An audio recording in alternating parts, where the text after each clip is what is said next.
नमस्कार, DT news मराठीच्या या प्राईम टाइम बुलेटिन मध्ये आपलं सगळ्यांचं पुन्हा एकदा मनपूर्वक स्वागत आहे। मी आहे विलास आडे। राजकारणामध्ये काही व्यक्ती आपल्या स्वकर्तृत्वाने यशाची शिखरे पादाक्रांत करतात। त्यापैकी एक म्हणजे शिवसेना ओबीसी 12 बलुतेदार संघटनेचे नांदेड जिल्हाध्यक्ष प्राध्यापक मेरसिंग पवार। मेरसिंग पवार यांनी किनवट माहूर विधानसभा क्षेत्रामध्ये स्वकर्तृत्वाने स्वतःची जिल्ह्यामध्ये आपली वेगळी ओळख निर्माण केलेली आहे।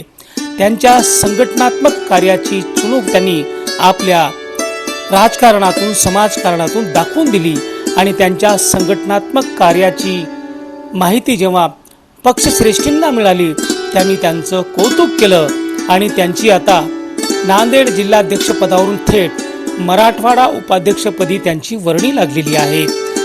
किनवट माहूर विधानसभा मतदारसंघामध्ये जनतेच्या ज्या ज्या समस्या आहेत त्या समस्या सोडवण्यासाठी त्यांचा अविरत प्रयत्न असतो। समस्या कुठलीही असो ते नेहमीच धावून जातात, अग्रक्रमाने त्या समस्या आपल्या वरिष्ठांना कळवितात आणि त्यातून तोडगा काढण्याचा अतोनात प्रयत्न करतात। त्यामध्ये त्यांना यशही येतं।